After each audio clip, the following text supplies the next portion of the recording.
ఓం శ్రీ గురుభ్యో నమః.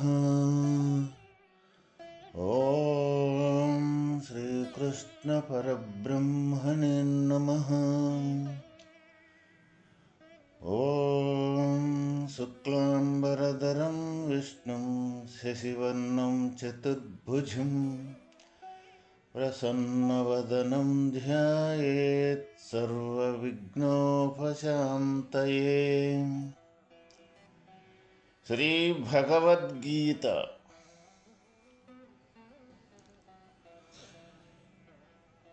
ఇచ్చట పరంతపాను సంబోధన ఎందుక విశేషము కలదు. ఓ అర్జున, నీవు శత్రువులను తప్పింపజేయువాడవు కావున మన అంత శత్రువులకు ఇచ్ఛాద్వేషములను కూడా తప్పింపజేయుము, నిర్మూలింపుము అని బోధించట ఎగును. పైన తెలిపిన అజ్ఞానము నుండి ఎవరు విముక్తులగుదురో తెలుపుచున్నారు. ఏషాం త్వంతగతం పాపం జనానాం పుణ్యకర్మణాం తే ద్వంద్వమోహ విర్ముక్త భజంతే మాం దృఢవ్రతాః. పుణ్యకార్యతత్పరులకు ఏ జనుల యొక్క పాపము నశించిపోయినదో అట్టివారు సుఖదుఖాది ద్వంద్వరూపముకు అజ్ఞానము నుండి విడుబడిన వారై దృఢవ్రతులై నన్ను సేవించుచున్నారు. ఇక్కడ పరమాత్మను దృఢవ్రతులై సేవించిన వారికే బంధ విముక్తి లభించును. కాబట్టియే అనేకులు దైవ సాక్షాత్కారమునకై పెక్కు వ్రతములు నియమములు శీలించుసుందురు. మౌన వ్రతము ఒకటి, ఉపాసనా వ్రతము, బ్రహ్మచర్య వ్రతము, స్వాధ్యాయ వ్రతము మున్నగు వానిని ఆచరించుదురు. కానీ వాని ఎందు పెక్కురికి దృఢత్వము స్థిరత్వము ఏర్పడుటలేదు.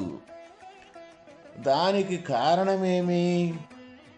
భగవానుడిక్కడ స్పష్టముగా తెలిపిరి.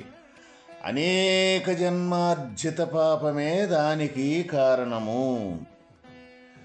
ఆ పాపము హృదయమునానున్నంత వరకు పారమార్థ సాధనల యందు అడ్డు కలుగుచునేయుండును. మురికి గుడ్డకు రంగు అంటనట్లు, చవిటి నేలలో విత్తనము మొలవనట్లు, పాప కల్మషయుక్తము హృదయమున పారమార్థ బీజము లంకురింపజాలవు. ఇక్కడ మనకి రంగు, బట్టకి రంగు బాగా పట్టాలి అంటే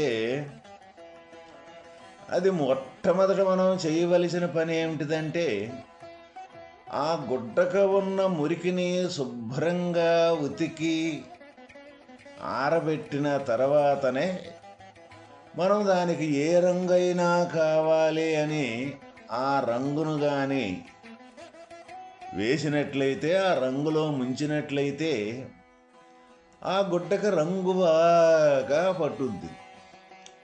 అంటే ఎప్పుడు కూడా అది తొలగకుండా, ఒకచోట ఉండి ఒకచోట లేకుండా నిండుగా రంగు అనేది ఆ గుడ్డకి బాగా పట్టుద్ది. అదేవిధంగా మన హృదయములో, ఈ చిత్త కుహూరములో పాప పంకిలము అంటే నేను నాది అనే అహంకారంతో కూడుకున్న ఏ ప్రపంచానికి సంబంధించిన వాసనలు ఏవైతే ఉండయో, వాటి యొక్క గుర్తులు ఏవైతే ఉండయో, అవి ఉన్నంతసేపు మనకి ఈ కామక్రోధాదులు అనే ఈ ఇరువురు దొంగలు ఎటువంటి పరిస్థితుల్లో మన హృదయంలో దాగుకొనే ఉంటాయి.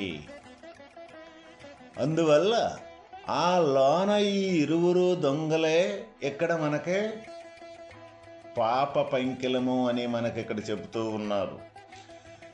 ఆ ఇరువురు దొంగలు తొలగాలి అని అన్నప్పుడు గొడ్డని ఏ తీరుగైతే ఉతికి శుభ్రపరిచి రంగు వేస్తూ ఉన్నామో అదే విధంగా ఇక్కడ ఆ దొంగలు తొలగాలి అంటే మనం ఈ భగవానుడు చెప్పిన ఏ నిష్కామ కర్మాచరణ అయితే ఉన్నదో అదే విధంగా అనేక పుణ్యకార్యాలు అయితే ఉండయ్యో ఇంకా మనం ఈ మలిన చిత్తం తొలగాలి అని అంటే ఒక గురువుల దగ్గర తీసుకున్న ఒక మంత్ర జపం ఏదైతే ఉన్నదో ఇటువంటి ఎవరైతే ఈ పద్ధతిలో వదలకుండా దృఢవ్రతం అన్నారు ఇక్కడ, అంటే దృఢంగా వదలకుండా ఎవరైతే ఇటువంటి పద్ధతిని ఆచరిస్తూ ఉంటారో అప్పుడు ఒక రోజుకి ఈ బట్టకి మురికి తొలగినట్టుగా, అంటే దాన్ని బాగుగా ఉతికి ఆరబెడితే మురికి ఏ తీరగైతే తొలగిపోద్దో అదేవిధంగా మన లోన అంతర్గతంగా ఉండ చిత్తంలో ఈ పాప పంకిలం అనేది ఒక రోజుకు తొలగిపోతుంది. ఆ విధంగా తొలగిపోయినాకే మనకి ఇక భగవత్ప్రాప్తి అనేది తప్పనిసరిగా మనకు లభ్యమవుద్ది. అదేవిధంగా ఇంకొక ఉపమానం ఇక్కడ, మురికి గుడ్డకు రంగు అంటున్నట్లు రెండవది చవిటి నేలలో విత్తనము మలవనట్లు. మనం అసలు నేల అనేది చవుడు భూములు మనం అనేక రకాలుగా చూస్తూ ఉంటాం. అయితే ఈ చవుడు భూములలో మనం కానీ బాగా దున్ని ఎంత పని చేసినా, ఎంత మెత్తంగా దున్ని ఎంత పదును చేసినప్పటికీ కూడా అసలు ఆ నేల స్వభావంలోనే చౌడనేది ఉన్నది కాబట్టి మనం దాంట్లో ఏ విత్తనం పెట్టినా ఒక్కటి కూడా మొలవదు. ఎందుకు? ఎంత కృషి చేసినప్పటికీ కూడా ఆ విత్తనం దాంట్లో మొలవదు, కానీ దాంట్లో ఉన్న చౌడేదైతే ఉందో ఆ చౌడే దానికి కారణం. అయితే మరి ఏ విధంగా విత్తనం దాంట్లో మలుసుద్ది? ఆ చవుడు తొలిగేదానికి సంబంధించిన కృషి మనం తప్పనిసరిగా చెయ్యాలి. అంటే క్షేత్రం అనేది శుద్ధం చెయ్యాలి, అంటే భూమిని శుద్ధం చెయ్యాలి చవుడు లేకుండా. ఏ విధంగానంటే దానికి సంబంధించిన క్రియలు ఉండయి. ఏ అయితే ఉన్నాయో మన పశువుల ఎరువు కానీ లేక కొన్ని ఈ పచ్చిరొట్ట ఎరువులు కానీ లేకపోతే ఇంకా అనేక రకాలు ఏవైతే ఉండయో ముందు ఆ చవుడు తొలగిపోయేదానికి సంబంధించిన మనం కృషి చేసినప్పుడు తర్వాత ఆ నేల అనేది శుద్ధమవుద్ది. ఎప్పుడైతే నేల శుద్ధమవుద్దో ఆ శుద్ధమైనాక మనం ఇక ఆ నేలను దున్ని బాగుగా ఇక విత్తనం కానీ పెట్టినట్లయితే తప్పనిసరిగా అది మొలక మలవటం కానీ ఆ మొలకతోటి ఆ పంట ద్వారా ఫలితం రావటం కానీ జరుగుద్ది. అదేవిధంగా మన అంకురం ఏదైతే ఉందో మన అంతర్గతంగా ఈ చిత్తంలో పాప పంకిలం అనే అంకురము అవి లోన విషయవాసనలో, అంటే విషాలతో విషంతోడు కూడుకున్నాయి అన్నమాట.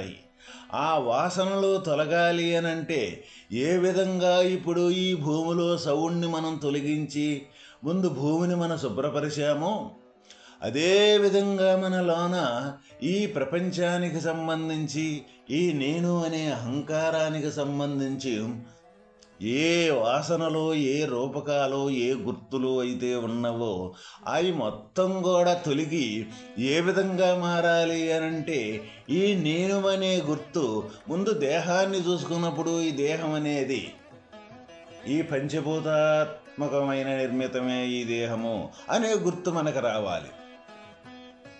అంటే నేను అనే పరిధితో కూడుకున్న ఏ గుర్తులైతే ఉండయ్యో మన అంతరంగం నా చిత్తంలో, అదే గుర్తు యొక్క విధానం ఈ దేహాన్ని మనం దృశ్యరూపకాన్ని చూసినప్పుడు ఈ దేహం పంచభూతాత్మకమైన నిర్మితము అన్న గుర్తు మనకు కానీ అక్కడ తయారైందంటే ఇక అనేకత్వంతో కూడుకున్న గుర్తు అనేది లేకుండా తొలగిపోతూ ఉంది. అసలు ఎందుకు తొలగిపోతుంది? అసలు లేదు, అది అనేకత్వం అనేది లేదు. ఎక్కడి నుంచి తయారవుతుంది? ముందు శరీరం నేను అనుకున్న కాడి నుంచే ఈ అనేకత్వం తయారవుతుంది కాబట్టి, అందువల్ల ముందు శరీరం కాడి నుంచే, అంటే సవిటి నేల అనేది నేలలో ఎంత శుభ్రపరిచిన నేలలోనే ఆ స్వభావంలోనే మనకు అక్కడ సౌడు అనేది ఉన్నది కాబట్టి, ఆ సౌడిని ఏ విధంగా అయితే తొలగించుతామో అదేవిధంగా ముందు ఈ నేను దేహం అనే మన భావన, ఈ దేహం నేననే ఈ ప్రపంచం మీదకి వెళ్ళిపోయే నడవడిక ఏదైతే ఉన్నదో దీనికి మూల కారణం ముందు ఈ అన్నీ కూడా ఈ చిత్తంలో పాపం అనేది మనకు తయారయ్యేదానికి సంబంధించి ముందు మొదట ఈ శరీరమే నేను అనుకునే భావన ఏదైతే ఉన్నదో ఆ గుర్తు. అయితే ఆ గుర్తు బదులు మనం ఏదన్నా చేత్తో పట్టుకొని తీసి పక్కన పడేసేదానికి మనకు అది దొరికేదా? కాదు, అది దొరికేది కాదు. ఎందుకు అంటే అది కూడా జ్ఞానస్వరూపమయ్యే ఉన్నదన్నమాట. అయితే జ్ఞానం యొక్క ఆధారంతో ఇక్కడ నేననే ఈ పరిధిని ఆపాదించుకున్నది. అయితే ఇక్కడ అటువంటి గుర్తు బదులు ఒకటి మనకి రావాలి అన్నప్పుడు మనకు ఒకటి తొలగిపోవాలి. మనం ఒక పని చెయ్యాలి అని అనుకున్నప్పుడు మనం చేసే పని ఏదైతే ఉన్నదో ఒక పని తొలగితేనే మళ్ళీ రెండో పని మనం చెయ్యగలుగుతాం.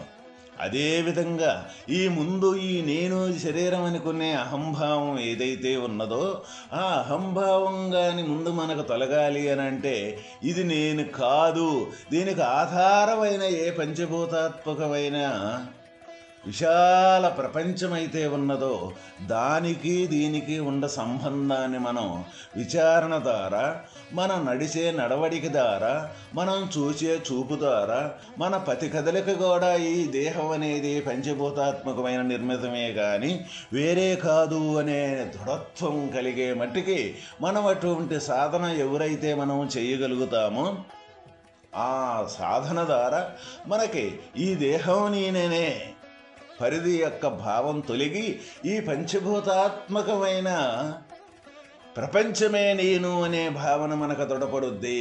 అప్పుడు మనకి నేల శుభ్రపరిచినట్లు, అంటే సౌడనేది తొలగిపోయినట్లు. అప్పుడు మనకి ఈ లోన ఏదైతే మొదట అంకురం ఉన్నదో ఈ చిత్తములో ఆ అంకురం అనే భావన తొలగిపోద్దన్నమాట. తొలగిపోయిన తర్వాత అక్కడి నుంచి నేలలో ఏ విధంగా అయితే విత్తనం పెడితే రోజు రోజుకి అభివృద్ధి చెంది అది మనకు ఫలాన్ని పండ్లుని ఏ విధంగా ఇచ్చుద్దో ఆ నేల, అదేవిధంగా అక్కడ ఎప్పుడైతే మనకి ఈ శరీరంలో ఈ నేను ఈ పరిధితో ఆపాదించుకున్న ఏ భావన అయితే ఉందో అది తొలగి ఈ పంచభూతాత్మకమైన ప్రపంచమే నేను ఈ శరీరము అనుకున్న భావన కలుగుద్దో అప్పుడు మనకి ఈ లోన అనేకత్వంతో కూడుకున్న విచారణ కానీ, అనేకత్వంతో కూడుకున్న వ్యవహారం కానీ, ఈ అనేకత్వంతో కూడుకున్న జనన మరణాలతో కూడుకున్న ఈ ప్రపంచం కానీ అప్పుడు మనకు సంపూర్ణంగా తొలగిపోతుంది. ఇక అక్కడి నుంచి మరి ఏంటి ఈ పంచభూతాత్మకే ఈ పంచభూతాలకు ఆధారమైన స్వరూపం ఏంటిది అన్న ప్రశ్న మనకు తయారవుద్ది. అప్పుడు అది మనకు బీజం అన్నమాట. అప్పుడు ఈ శరీరాన్ని నడిపే యొక్క విధానం ఏ జ్ఞానం అయితే ఉన్నదో ఆ జ్ఞానాన్ని తెలుసుకునేదానికి మనకు ఒక అర్హత ఏర్పడుద్ది.